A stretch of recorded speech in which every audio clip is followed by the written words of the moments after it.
I was celibate for 6 years. I made my way to the kitchen to find any weapon I could. Swing on that nigga. Grief is like glitter. I don't know about you, but I hate glitter. You look ugly, your skin's dusty, your hair's uneven. All right, well, cut the camera. And I think that that's the reason, cut you the know, camera, dead I ass. kind of cash at me, girl. I'm on there. No. You can find me at... Tell me something messy.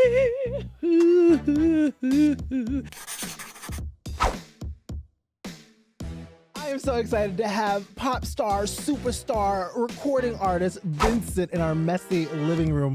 She is spilling our secrets from our time in Madrid. We talk about voluntary celibacy, and then we get into a conversation about grief. It is a conversation with range, secrets, and a lot of fun. So please help me welcome into our messy living room the one, the only, the ugliest Vincent. Hi. Hi, sister. You're back. I'm back. On season 2. My goodness. And now they can see you.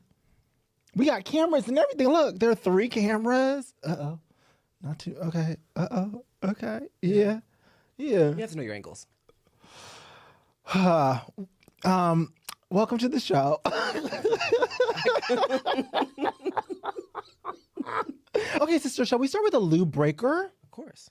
A little game of smash or pass? Love. Okay, so I'm gonna give you a prompt. You tell me if you smash it or you pass it. Okay. Smash or pass, milkshakes. Pass. Why? The way that this stomach is set up, in a lactose intolerant world, we can't incite violence on ourselves. You're lactose intolerant? And your business. Oh, okay. I've said it once. Let's move on. All right. Well, I'm not. Uh-oh. That's also not true. What do you mean? I've seen you after milk. Do you want to do this? Okay, shut the fuck up. Okay. I don't drink milk like that. Got it. But I For eat what cheese. reason?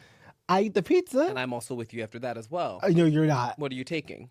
Nothing. You're lying. How dare you? Okay. I have an edible. I'm sure. I'm not You have lactose edible intolerant. before. Hey, don't do this to me. Me and cheese go way back, and we love each other. And you do. And it's a beautiful relationship. I don't really. Depart each other. Okay. And that's nice because it gets cleaned out. It does. And then you can put a. Uh-oh. Uh-oh. Uh-oh. Oh. A bit of brie, are you going to say? You know, Maybe some Gouda? What are you going to say? I was going to say, well, once you have the brie and the Gouda and she departs, Yeah. you're nice and clean. Ah. And then you could put. I've heard other stories. All right. Well, I don't like milkshakes myself. It's a Okay. pass. You gave me all that. You didn't want it? It's crazy. It's too much. It's too much milk Is it? and not enough shake. It's a milk shake. I don't know what I don't you like thought it. you were going It's like, isn't it milk and ice cream?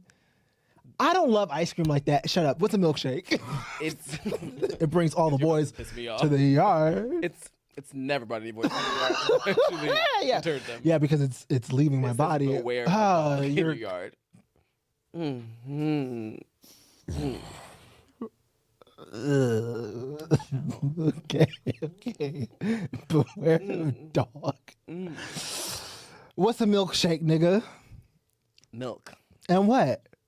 More milk. But there's ice cream in it, isn't What do you there? think ice cream is? I hate a dumb bitch. I hate a dumb bitch on a platform. Ooh, don't piss me off. Ooh, don't piss me off. Hey, what's next? Ooh. Sex with socks on, smash or pass. Now that's a double whammy. What you mean with Smash the and a pass. Because if I'm in a cold smash? place, it's a smash. Tell me. Or a passe, if you will. I like it. A pussy? Uh-oh. We're not speaking French just yet. I like it in the winter if I'm a little cold. I'm always cold. I run. I'm always cold. Yes. So yes, but no if the floor is not carpeted.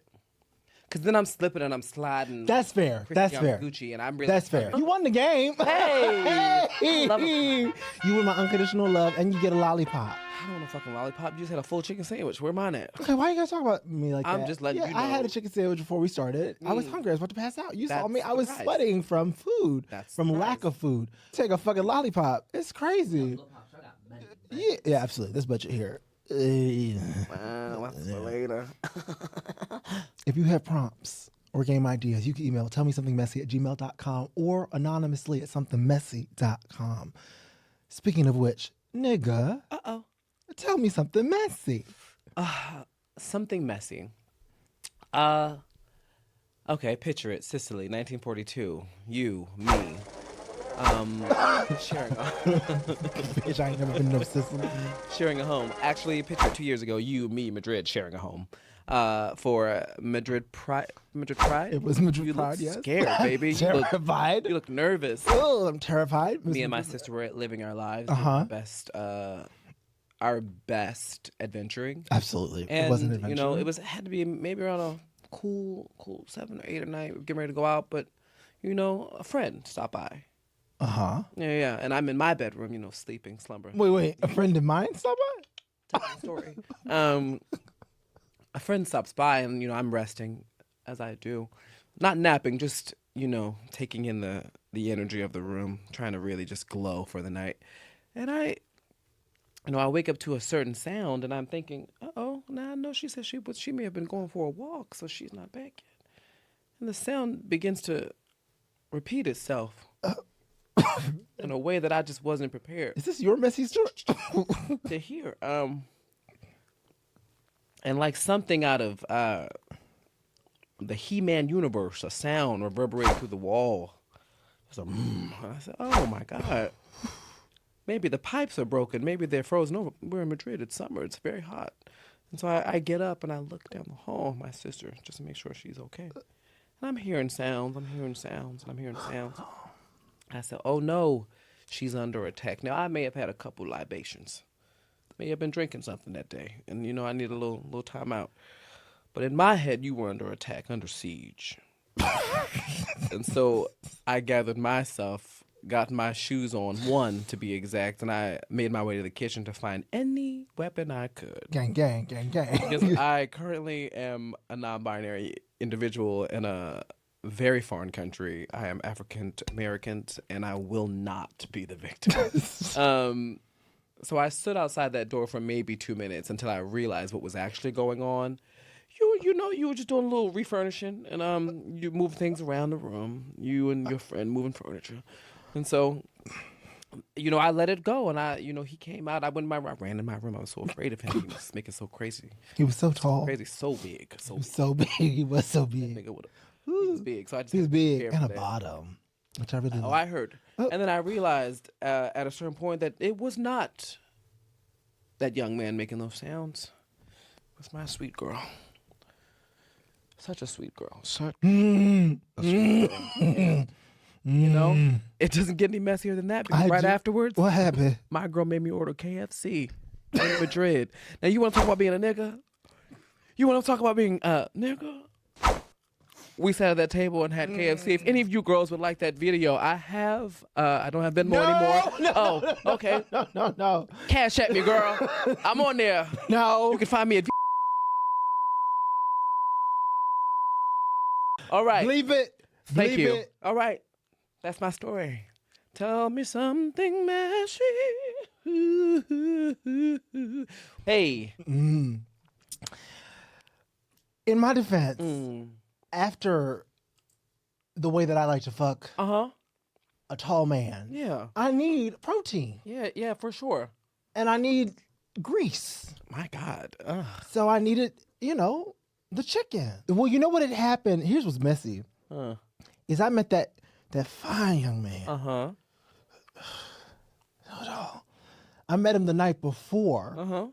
And he took a photo of the three of us and our good sister. And then we started dancing, and it was like a real cute vibe. And I was like, damn, this nigga is fine as fuck.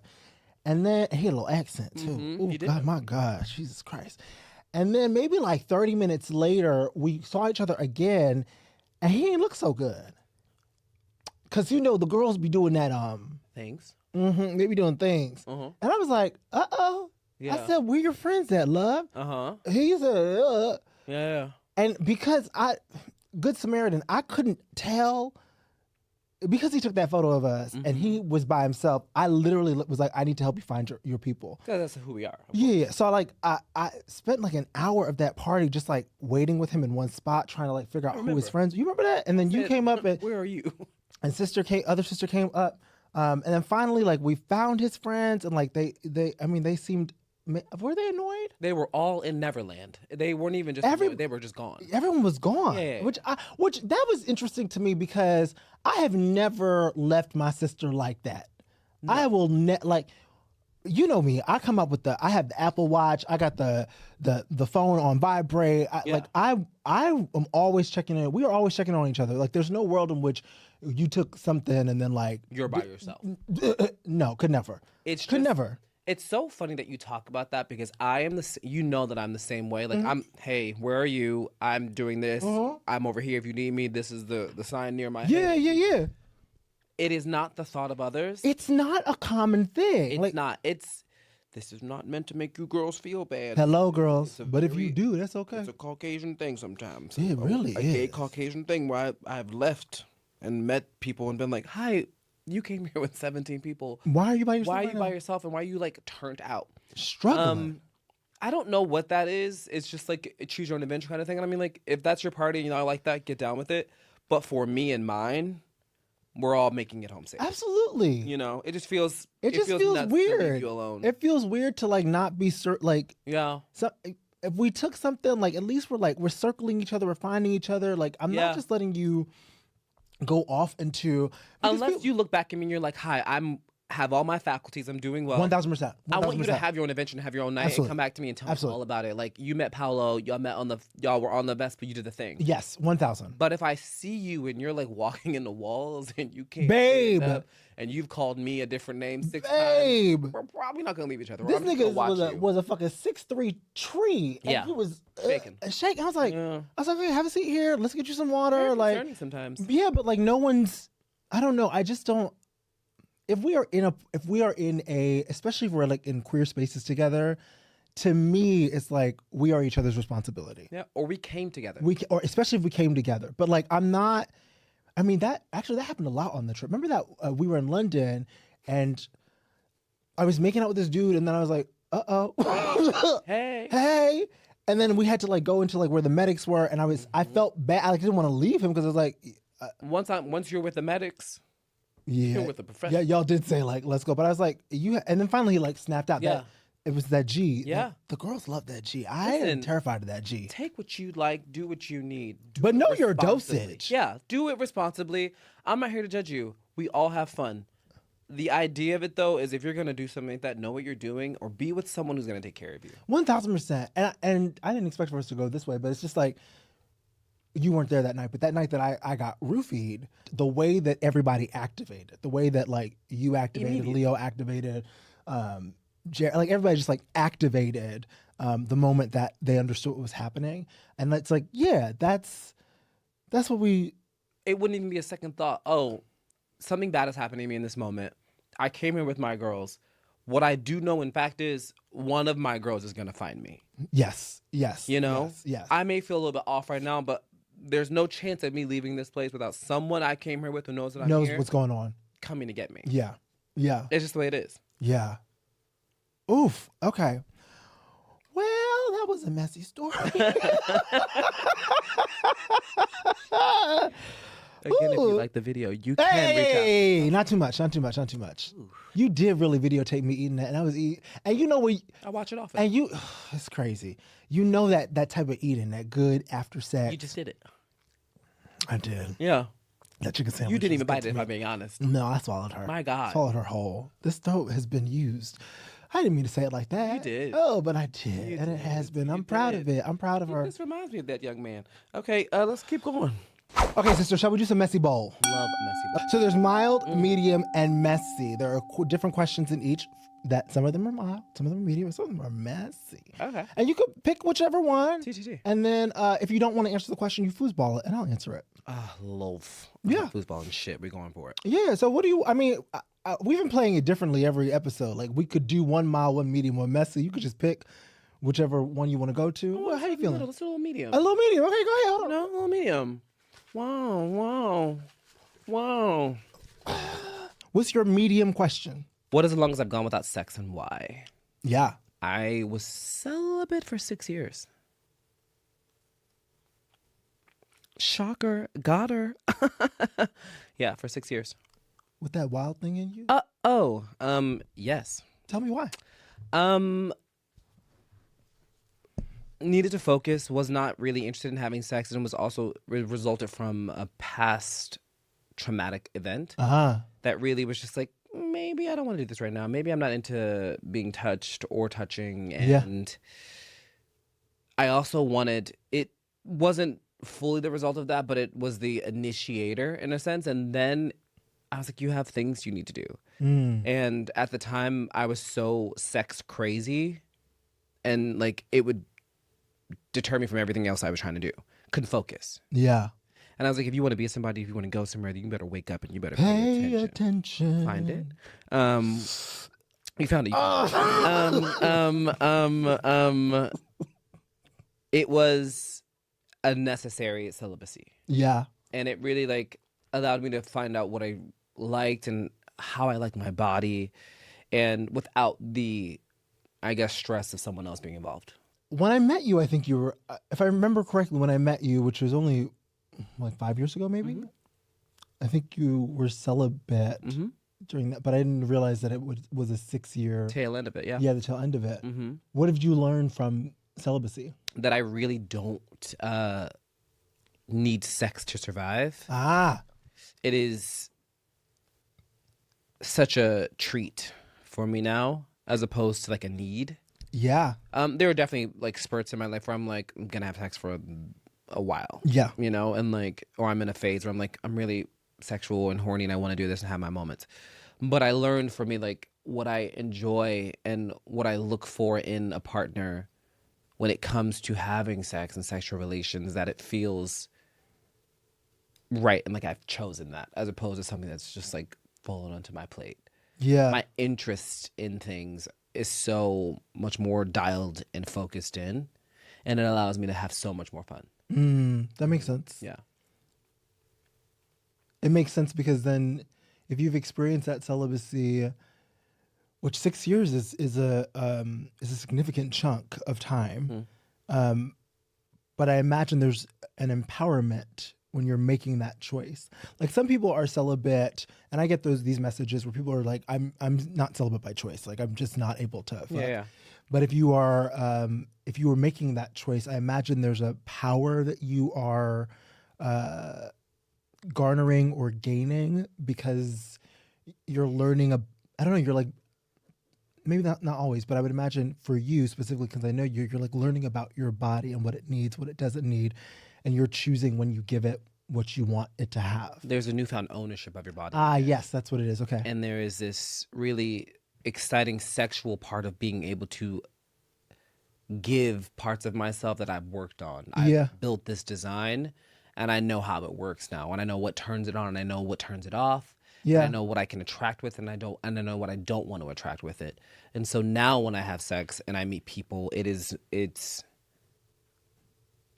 easier for me to communicate that way, because I don't know how people don't go through life talking about this, but it is really, really awkward and hard to talk about sex when you don't have any structure or teachings for it. You're finding your way, and if you're not a sexual person or an open mind, liberated person, it is it's difficult. And I found it at that time to be a very difficult thing. I was like, you want to have sex, but you have never even flirted with a person. So like, God, how could you even attempt to do it without that? So I had to figure out how to flirt, what turned me on, what I thought was too abrasive, what I thought was too abrasive about myself, what was abrasive in others that I didn't like, and what turned me on in others. So I found what I liked.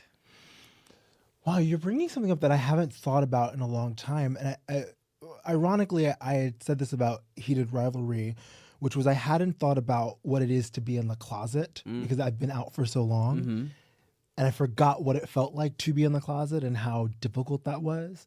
And so the same thing is true here. Because I've been having sex for so long, for many years now, I forgot what it was to not have sex and to learn about sex and how daunting it is and how terrifying it is. I mean, for the longest time, I wasn't a top because I was so petrified of coming too soon.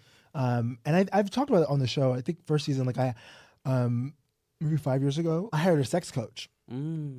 Because I wanted to have a safe space to explore what topping was without the shame. And so, this coach and I like literally had penetration, and like he walked me through it, taught me. which I needed because it helped me. I don't know, just helped me kind of take away the pressure. Yeah.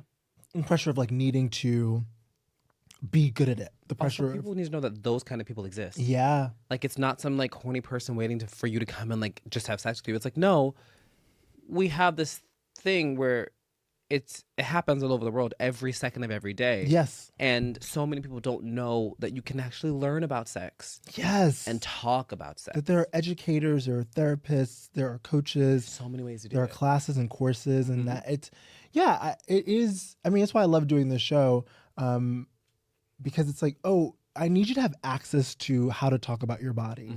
And this might be one way. There are other shows out there. You know, you just find the podcast or the book or the teacher that like resonates for you, but it's not something we're taught about. It's something that's hidden from us. And there's so much power in it, because I always think like, imagine a world in which everybody understood what turned them on. Imagine a world in which people had ownership over their body. You wouldn't be like, it wouldn't work for the powers that be, because you'd have a world or a society of people who like choose for themselves. We're less stressed.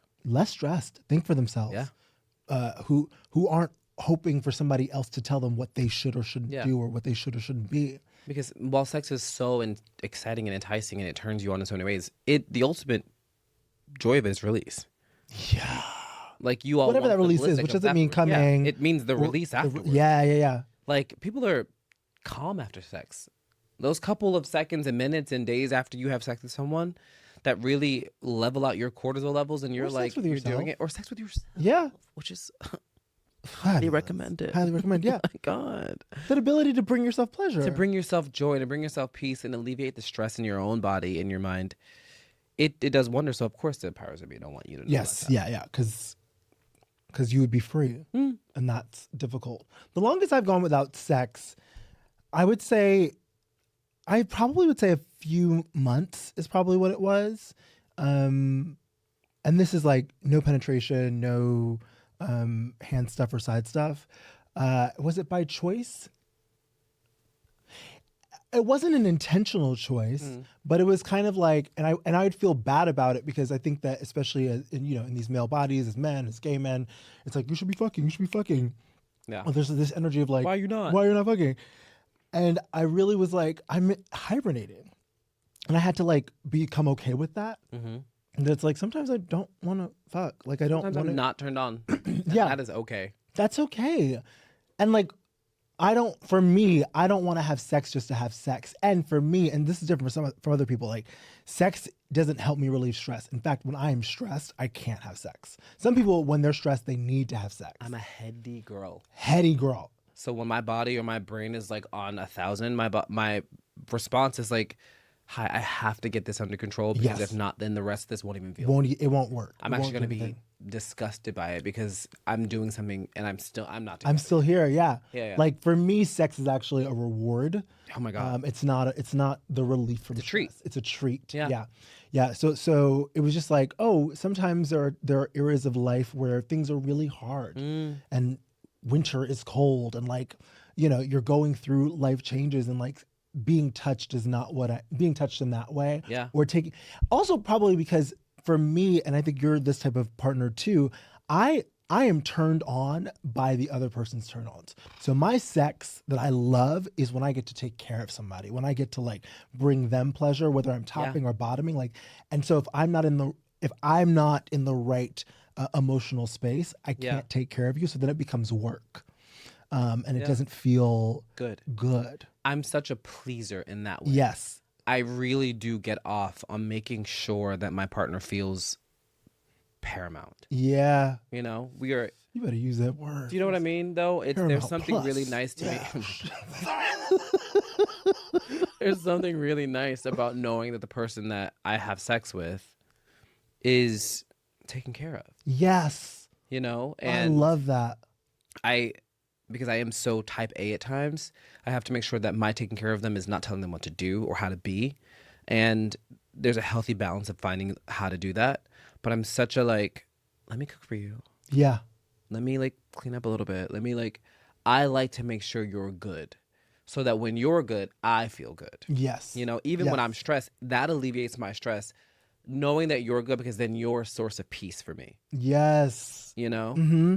And then you have peace, and then that's sexually exciting to me because you're calm, your immune system's good, your body feels good, and then I can make you feel better. Yeah. I love that. Yeah, I'm with you. Sex is spiritual. And I like knowing that now. I like feeling that now. And so it makes sense to me. You know, now that you're talking about the 6 years of celibacy, I'm also thinking in my head, it would be nice for myself, I would be curious about intentionally being celibate. Because when it's happened, it's just like been happenstance, but like actually intentionally saying, you know, I'm going to be celibate for the next month or 2 or 3 and see what I learn from that. Because I imagine I'm just going to be relating to myself in a different way. I would say try to do it when you travel as well. Or if you're going on like a week trip, 2-week trip somewhere out of the country, hard to do. But if you're going somewhere to focus on something, give it a shot, because it allows your mind to actually be in the place that you're in. Yeah. And not back in like the gay mindset of like, I need to get online and find it can be a like, distraction. God, it takes you out. Absolutely. We're like traveling. You're like, you gotta fuck. We gotta fuck. The other day we were literally walking through the streets of London. Yeah. And I was walking the stage with you. Yeah. And I was on Grindr.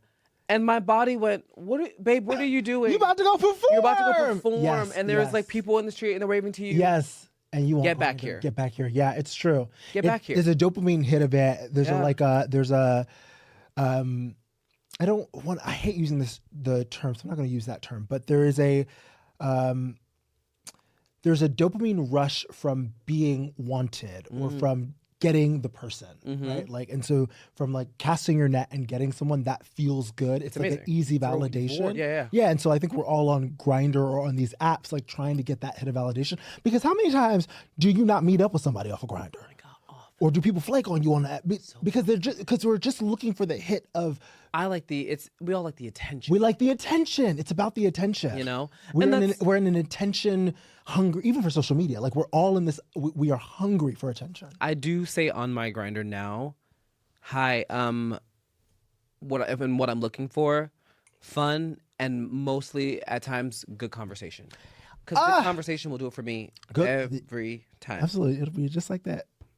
Oh, you don't tap the balls that hard. That's crazy. That's what I heard. But yeah, it's true. It'll wake the beast up. Moving on. Shall we do some messy mail? We shall. Okay, as always, your submissions remain anonymous. Okay, so this one says, I'm going to give it a heads up for I know you know this already because we talked about this ahead of time, but I'm also going to give you a heads up. This is going to be a heavier messy mail, but you know we handle heavy things here, and so let's do it together. I pick you up all the time.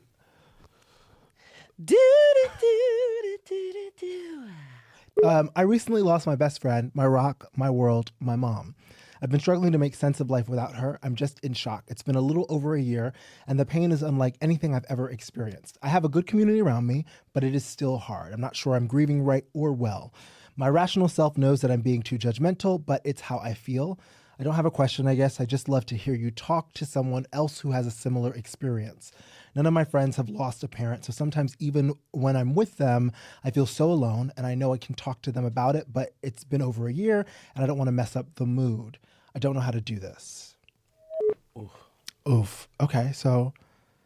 Well, whoever you are, I'm sorry for your loss. I understand that. My mother passed away a little over a year ago, which sounds insane to say out loud. And every time I think about it, it is just the weirdest thing.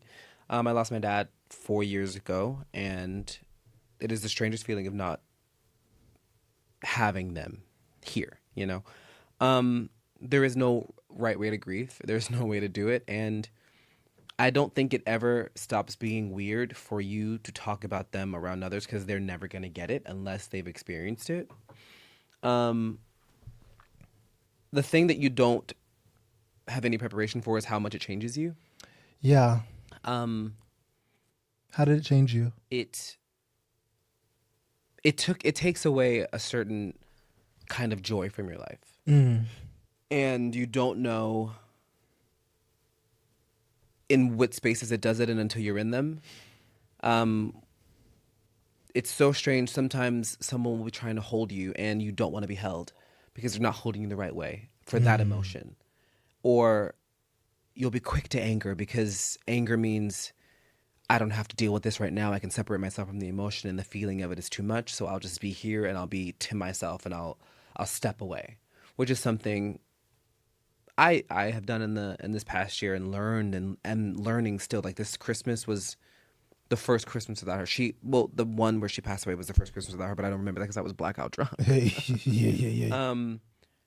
This past Christmas was my first cognitive Christmas where she was not there. And being on the East Coast and the weather and everything reminding me of Christmas with my mother was present in my brain. And it took so much effort for me to stay present, not let those emotions get the best of me, but also feel everything. I read something the other day, which I thought was really beautiful. Grief is like glitter. I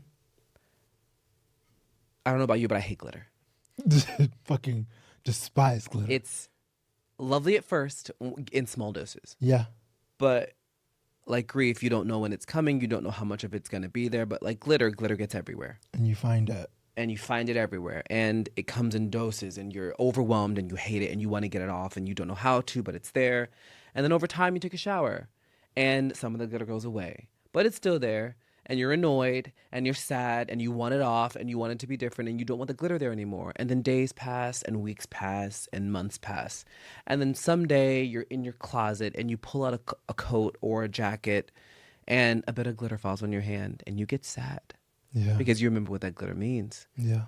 But it's not as heavy as it was before. And it's not as messy as it was before. It's not as much. But it's still there. And you know it. You and that glitter are like this. And then a year passes. And you're out with your friends. And someone says, you have a piece of glitter on your face. And instead of getting angry and instead of getting sad, you have a quiet moment to yourself of, yeah, the glitter's not going to go away. But it's not supposed to. It's part of you now. It reminds you that there was something worth getting sad and mad and angry about. It reminds you that sometimes, even though it's so fucking annoying, glitter's really pretty. And it shines in the sun. And it really makes the outfit look a little bit better. It makes you stand a little bit taller because you want people to see it shine and sparkle on you. Even though it is annoying at times. And sometimes it gets in your eye. But you get it out. You move on.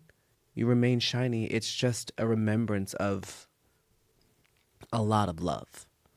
So I think the idea of it is how we process this and loss in any way is not worrying about how others will feel about how I feel about my grief. Your grief is yours. And whether or not they get it, talking about it at any given moment is therapy. Because holding it in and thinking that you and your brain are going to be able to figure this out on your own is not realistic. The world keeps going. And you have to find ways to pour your grief into other things. You pour your grief into your work. You pour your grief into your life. You pour your grief into your friends and your relationships. And you make sure that they know how much it means to you. Because it's not just grief, but because before it was grief, it was love. And it's still love. It's still love. It's just love in absence. And so if I can give you any advice to whoever you are, give yourself a lot of grace.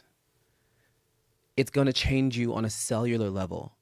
I can't explain to you who I was before I lost my mother.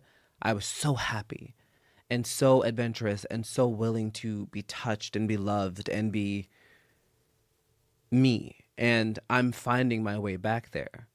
But the process of doing that should not be one where you give yourself a time limit. You just can't. You have to be gentle with yourself. Yeah. I lost my grandmother 15 years ago. My grandmother raised me. And so my mom was in my life, but there was also a period of time where like my grandmother was my primary caretaker. And as you know, and everyone knows, I physically lost my grandmother 15 years and I emotionally lost my mother 15 years ago. And I remember when my grandmother died and people would say, I'm so sorry for your loss. And that pissed me the fuck off. They don't get it. I was like, sorry for what? You ain't doing nothing. Like, it was just like, and I Stop get it. saying you're sorry. Please, please. Because you actually don't know what being sorry feels like. Please. Yeah. It was such a, and I know, you know, at the time you're in grief. And so you can't really handle the tone of it. But like, I understand that people say that, but it's one of the things I hold that like was such a trigger. Like, I'm sorry for your loss. It's like, that didn't help.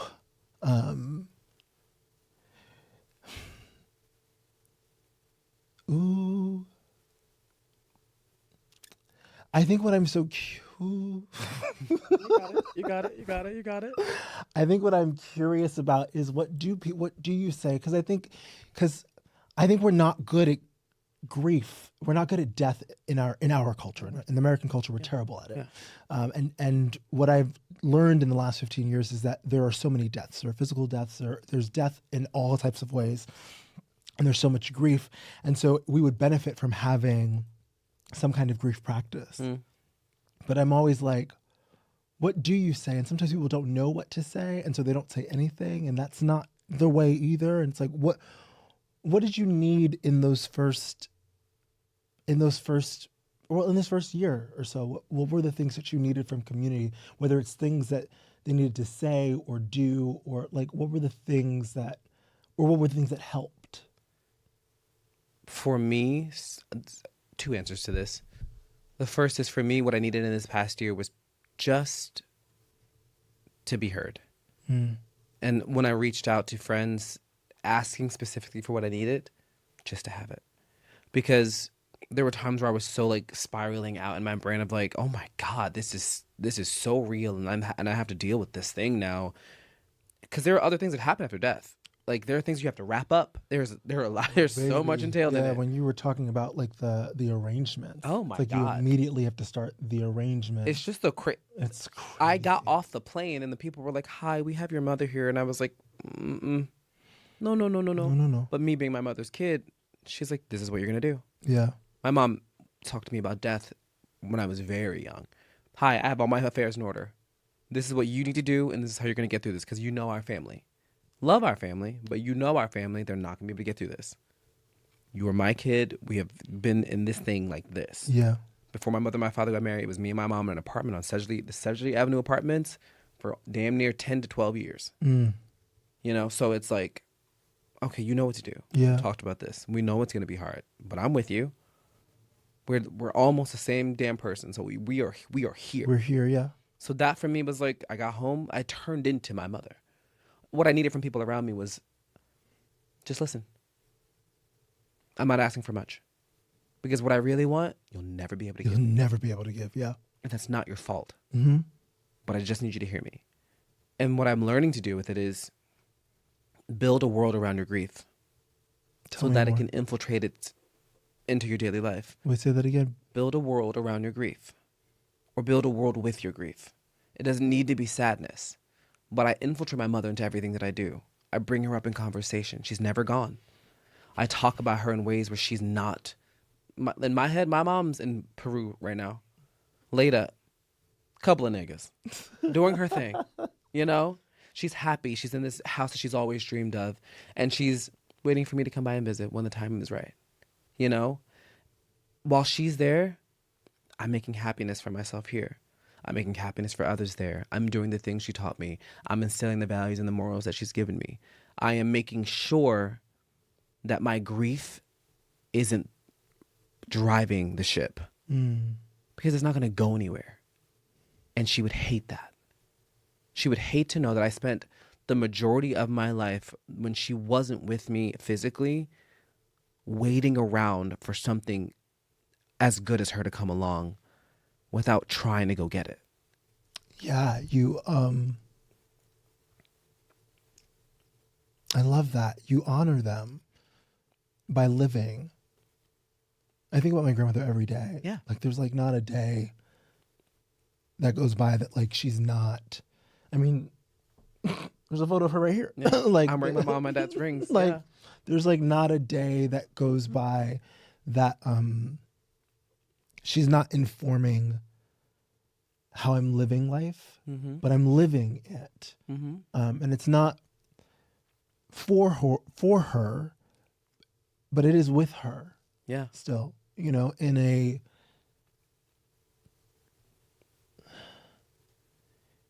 an unimaginable way, in a way that like movies and TV shows and books can't do justice for. Like, you can read about it, but like until you like experience the loss of your mother, your caretaker, or your partner, like what that walk is. I love Joan Didion's Year of Magical Thinking, because she really, I think, does a beautiful job of describing how indescribable grief is. And how when you've been through it, you can see it. There's a scene in the book where she talks about she's walking past another woman and she knows that look. She's like, oh, I know that look. Yeah. But yeah, it's like you building a world around your grief and allowing them to infiltrate it. It's, you let them be part of your life. You let them be part of your experience. Yeah. You make sure that their life doesn't end with their death. It's for me also a release of the Western way of thinking, because indigenous cultures, Eastern cultures, African cultures, like, have an appreciation for ancestors in a way that, you know, the Western world does not know how to even begin to. And I found a lot of comfort in knowing that, you know, before the Instagrams and before, you know, whatever America was doing, that people really did honor their ancestors, and like that they felt them in the wind, that they saw signs, that they spoke to them. They spoke to them. Yeah. I speak to my grandmother like she's here. My grandmother used to wake up at 5 a.m, actually earlier, 4ish in the morning. She would do prayer calls and make breakfast, and like she was just always up early. And now I wake up around that time, around 6ish. But sometimes when my body wakes me up at like 5 or 5:30, when my alarm is set for 6, I'm like, okay, hi grandma. It happened the other day. I set my alarm for 6 because I had to go shoot something, and I said to myself, maybe I should get up at 5:30. I was like, no, I'm gonna get up at 6. And I said, if I wake up at 5:30, then I will get up because that's grandma. And sure enough, 5:21, up. I was like, okay. So funny that you say that, because I wake up early now. Yeah. And the person that I am dating does not. Oh, so you're up so early. I went to Catholic school from kindergarten to 12th grade. My mother was up at damn near 5 o'clock every morning. Yeah. Maybe earlier, if I'm being honest. And she would wake me up at 6 a.m. And I just couldn't. I was like, why am I waking up early every morning? Yeah. That makes perfect sense. Yeah. It's my mom being like, hi, there's a day to start. We have things to do. We have things to do. Get up. I am learning now that I need to be quiet when I'm up. Absolutely. Because I'll wake up and I'll be like, hey. And they're like, hey. No. Hey. Yeah. Hey. But there's little things like that. It's making sure they're not lost, because they're gifts. You can spread them around. You share them with people in your life. Yeah. So I hope that helped. It helped me. So, and that's all that matters. No, I'm just kidding. Yeah. Grief is complicated, and I think, I guess it's complicated to go through it, and it's also, I think, complicated to be going through it with somebody who is experiencing it. And I think that if you're like the friend of someone or the partner of someone who's experiencing grief, I would highly recommend not saying I'm sorry for your loss. I would highly recommend not saying that. But I would also recommend sometimes asking what they need, but also just showing up. Like, just showing up. Just showing up, because when you're in that space, especially, what I think is so interesting with you is that you had already experienced your father. And so your mother, I didn't know you when you lost your father, but when you lost your mother, I imagine there was already a system working. You understood what that was. Iyanla Vanzant's new book, Spiritual Hygiene, she talks about how she lost her first daughter. And then she recently lost, a couple of years ago, her second daughter. She's like, I know how to do this. And it's so strange, because my dad and I are so similar. Losing my mother was something that I was not prepared for. Yeah. She was sick. She was doing better. It happened.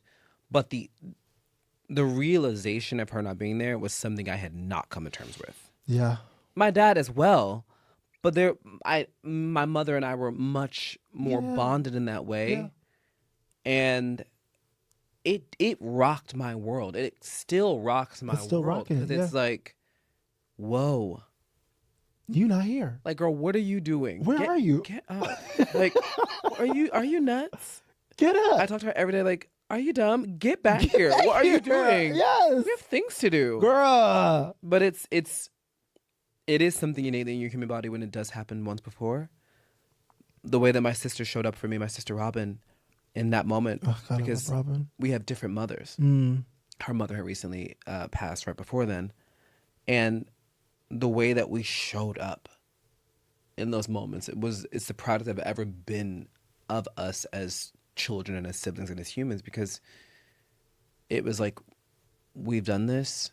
This will be the hardest thing you've ever had to do again, but we're going to do it with our heads up. We're going to make sure that they feel like they were put away right, and that everything here runs smoothly. Then afterwards, we're going to the bar. Hey, and we did. And we did. Truly nothing saved my life more that day than turning and looking at y'all and being like, hey, I need to get out of here. Let's go throw some ass right now. I gotta go. Because you don't know what you're gonna do with the day of your parents' death. You don't know what. There is no game plan. No. We did the repast, and the moment that I was done my civic duty, Yeah. I turned to the people closest to me in my life, and I said, I need you to get me out of here, Yeah. or I'm gonna lose my mind. The first person that I knew that lost their parent was when I was in freshman or sophomore in college. And we weren't like close, but she was a friend of mine and she lost her mom. And I remember not being able to process what that was at all. I was like, what do you mean your mom died? Like, it was just Crazy. it was like a what? And I was so uncomfortable with it. I didn't know how to show up for her. And my mom had said to me, because I think the holidays were coming too. It was like Christmas break. So she was going to stay in the dorms or whatever apartment she was living in. My mom was like, show up for her. And I didn't know what that meant. And I also was too uncomfortable to talk about it. But when, I'll never forget, I don't know if you remember this, but like the night you called me about your mom, maybe 30 minutes before, I was getting ready to go to my other partner's apartment, and I'm in the living room, and I'm getting my bag together, and just like this, suddenly my mood shifts to the point where my husband goes, "Are you okay?" I was like, "Yeah, I think I'm good. I think And then I get into the Uber, and then sure enough, you call, and without your number shows up. No, I got in the Uber, I thought about you. My phone buzzed. It was your number, and I already knew what you were going to tell me. And when I picked up the phone and you told me, I just knew it was like, you show up. And for the first time, I think as soon as you told me what it was a book. I booked a flight and just showed up. Yeah. And I think that even if you don't know what to do or what to say, just show up. Be there. Just show up. Just be there. Nothing cemented our sisterhood or kinship more than me looking up and not even, because you didn't tell me you were coming. Me turning to that church and seeing your face, it solidified everything I need to know about you as a human being. And because it was probably my weakest moment I've ever had in my life, is walking to that church, walking down that aisle towards my mother. And I was just like, if people talk about hell, this may be hell. This may be it. But it's showing up when people need you. And there's something to be said for people who can do that without thinking of what's going to happen next.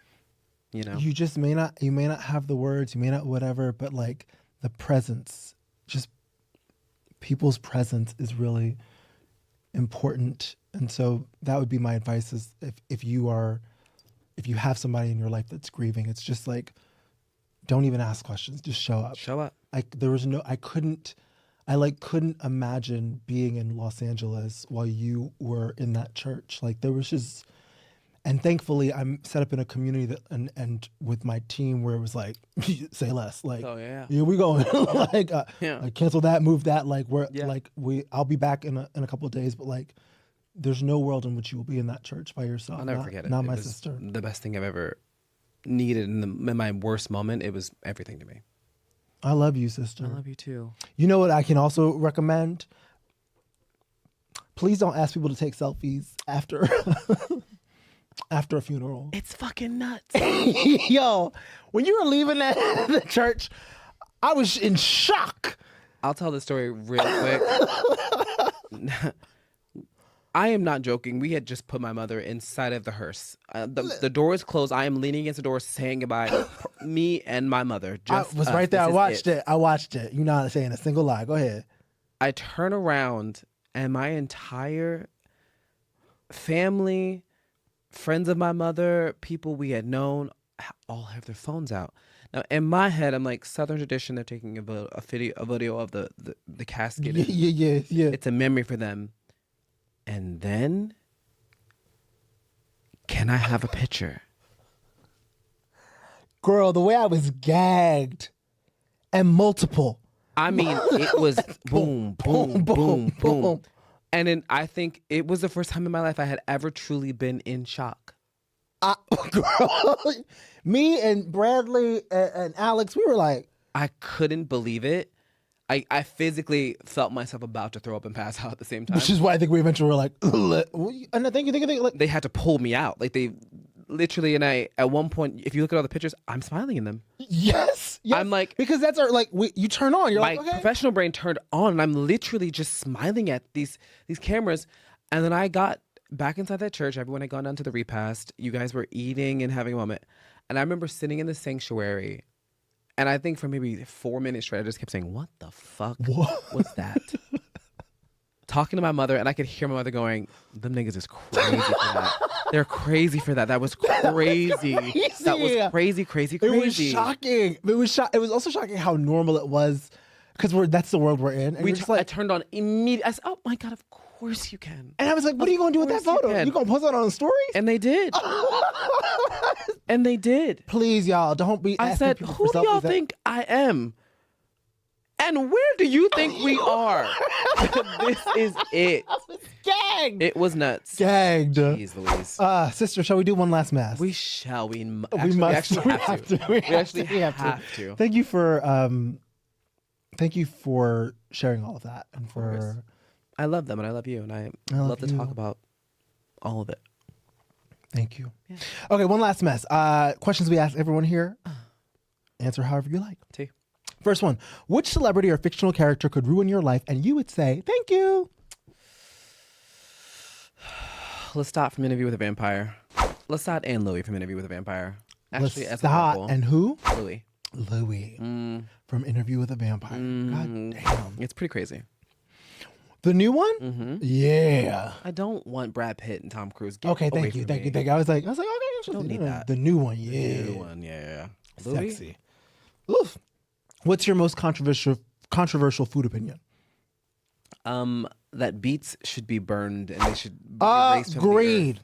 Erased from the earth. Why y'all got beets for? The first time I had a beet juice and didn't understand what it would do, the way I thought I was dying when that pea came out red as fuck.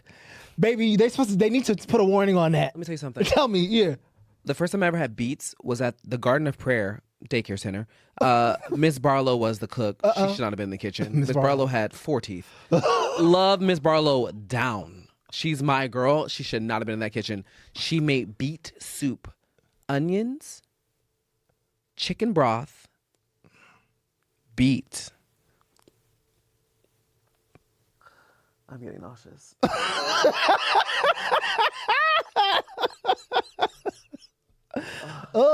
And cream. Cream? What kind? Like a sour cream? Like, as in just whipping cream. Ma'am, For the children? you're trying to kill us. You're trying to kill them. You're trying to kill them. If my stomach wasn't able to handle anything before, She's the reason I'm probably lactose intolerant. Yeah, she fucked Without you. a doubt. My God. Beets are the worst things on God's That's planet. crazy. And they taste like dirt. They do. They don't taste good like about it. There's like a sweetness to them Which is if they're made right, disgusting. but also like get out of my face. Get out of my face. And they have to come with a warning. Your piss will look red. I thought I was dying. Yeah. You were. I was like, why is you know the shock of looking down at the toilet and being like, it's crazy. okay. What's your most irrational ick? People chewing in my ear. People I don't just think come it's to your ear and irrational. I hate to hear people chew. There's a It's a phobia. Mida something. My college best friend, she had it. Like she would literally like turn. It's masochistic sounds. Yeah, but it's like there's a Mida. term for There's it. a Mida something. Yeah, because she was always upset about it when we were in college, and she finally in our adulthood learned that there's actually a name for it. Here's the thing, though. There are certain people who, when they eat, I don't mind it. Oh, Like I've gone online and seen people eat. I'm like, oh my God, that's actually calming, and I don't know why it's calming. but I think it's people who unintentionally do it, and it's fucking like you do not need to open your mouth 17 times to taste how something tastes hard in your mouth. Close it. You absolute barn animal. I will. You absolute donkey of a fucking human. cow. Are you crazy? I love. No, I don't love. But my problem is chewing gum. I chew gum like I know. a New York bitch. I know. The person I'm dating chews sometimes with their mouth open. I like the sound. Because you love them. That's what it is. Okay, well, gross. What's a show you'll defend to the grave, even if it doesn't need defending? Scandal. Do you understand what I'm talking about? Sister, that's the example I give every time. Babe, the hair alone. The hair alone. By the way, shoes alone. we rewatch episode 1, the pilot. The hair is She's fighting for her life. she is struggling. It was the first one. Please insert a photo. Fighting for her life. She's fighting for her. That hair, I said, Carrie. But once come it got help. picked up. But once it got picked up, Shonda said, hair budget, let's go. Let's go. Now. Put it in now. Yeah. That hair never looked better. Also, one of my favorite scenes from that show is Tell me. Danielle Pinnock being the hairstylist between her and Viola. Viola Davis, yes. Shout out to Danielle Pinnock, yes. That Queen. scene when Viola and Carrie are together, they ate each other up. It was so. It was so well done. Shonda Rhimes, goddamn. Okay. What's the first song you'd play if you hijacked the aux cord right now? Where? I'm actually never gonna say my songs. So it would have to be Midnight Sun. Zara Larsson. Okay. The remix with Money Long. Whoa, whoa, whoa. It is You're Paramount Joy for me. mine. Us. Why does everyone turn to Toni Braxton? Like that is not how that girl sounds. Yeah, Oh. Midnight Sun has been. It makes me so happy. Yeah. Yeah, and I'm looking for joy these days. Always. Every day. If you could whisper one piece of messy advice into the world's ear, what would it be? Swing on that nigga. Hear me out. Hear me out. Hear me out. Hear me out. I'm not a girl who Tell loves us. violence. Every now and again, people will try you, and you don't always have to turn the other cheek. Because if you turn with me in your Bibles, when Jesus went into the church and he saw them niggas running around gambling and doing things, you know what he did? Jesus looked at the door, he looked back at them, and then he tore the place up. Because at a certain point, you're going to stop letting people disrespect you and play in your face. Sometimes talking about it isn't enough. Some people need examples of why you shouldn't do things, repercussions for actions that they shouldn't have taken in the first place. Okay, that's it. Midnight sun.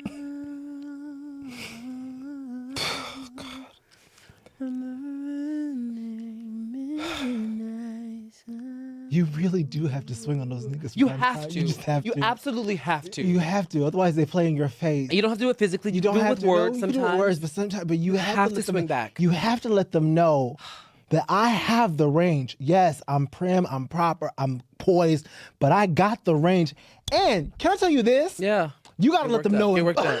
Get worked up. Yeah. You gotta let them know in public, because some of them try to play you and think they can play you in private, and then we're gonna go out and act cute.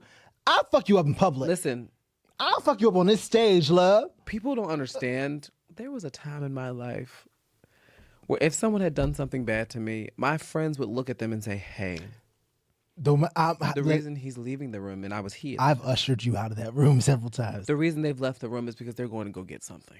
So you should get out of here. You've got to get out of here. You just have to stand on your own 2 feet At some point. so that your life can progress the way that it needs to. Sometimes talking to people the way they need to be spoken to so they don't act crazy with you. They need to save you, and you saved their life. I'm saving you. Because a different nigga will do more than swing. Girl, there's a bag of nickels in my boot, and I will pull it out and hit you with it. Absolutely. You've got to Take be you down. safe. You have to be safe. Got to be safe. For the white gays, watch how you talk to us. Yeah. Because sometimes I hear y'all, and you, because y'all got drag race, and so everyone thinks they can read, and everything's it throws shade, and the library's open. That's TV love. Your black and brown siblings and sisters will fuck you up. But also, take into consideration that the things that you love to watch, Drag Race, Legendary, all these shows, they stem from a culture in which we were raised and born from. I promise you, what you think you want is not what you want. I'm being funny so that I'm not being violent with you. 1,000%. Maybe take heed to that and move accordingly. You don't have to not use things at certain times, but there are moments where you just have to act like, I have common sense here. This is not my conversation. This is not my conversation. I probably shouldn't say that to you simply because though you don't deem it disrespectful or rude, it is. It is. And in all situations, you ain't safe, Molly. Hey, yay. You know? So just act right. Yeah. Just act right sometimes. Absolutely. Because sometimes a Brad or a Justin will roll their eyes or they got a little tone and it really, like I have to watch. I have to be like. You know what I can say about the both of us is? Yeah. We have grown so much. We've grown so much. Because there was a time where any little thing that someone microaggression or aggressive would do, and then we get a response. Now I don't need to give you a response. Just a look. And a certain I don't even get physical with people anymore. You're actually lucky when we're together because one of us will hold the other, like touch the other's hand, and that's hey, it'll be like this. Do that anymore. And we walk. But I have learned that in certain situations, hey, don't do that again. Don't. Now listen, I got a career, you got a career, and girl, fuck that job. Don't do that again. Justin's not gonna compromise my career. I'm gonna tell you I'll that right take now. you in this dark room. But I will take you to the bank, okay? And tear you up. And me and the team will be waiting for you, not okay? And not in the way you want love. Yeah. Last thing, what do you love most about yourself? I thought about this yesterday in therapy and was asked this question indirectly by my therapist, but my ability to keep going. Yeah. Not just with grief, but more so with life and what we do for a living and the state of the world and the state of my brain and the state of my heart. The idea that I can wake up every day and thank God feel like, no, we're going to try today. Yeah. And it's hard and you'll complain at some point and you'll get annoyed that it didn't go the way you thought it would today, but you'll try again tomorrow. Because what I see for myself is a life that feels like everything that I've done meant something and that I was proud of it. So my ability to persevere. I love that. Yeah. And I love you. And I love you too. Wait, what do you love about yourself? Oh, what do I love about myself? Bitch, kind of everything. Talk about it. But yeah, like, and this is kind of a, not new, like I love myself, but I'm really working on not trying to humble it, like to love it fully. But I love my stamina. I love my determination. I love my capacity to love. I love my heart. I love like everything. Like there were times in my life that I wished I was somebody else. There were times that I wished that I had a different life, that I wish I had a different set of circumstances. And now I'm in a place where I'm like, thank you. Like for the good, for the bad, for the loss, for the gains, for the wins, for the failures. Like it's so mine this life is so mine, and I couldn't be more proud of it.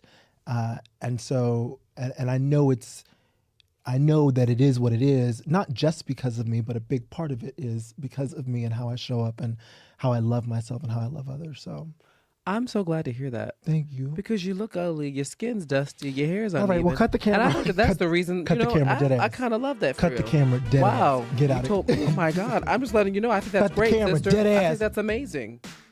I will swing on you, bitch. I didn't wear these swing rings on for nothing, sister. girl. All right, let's step outside. And my nails are done. I can't say the same. Thank you, girls, for having me. Love the venue.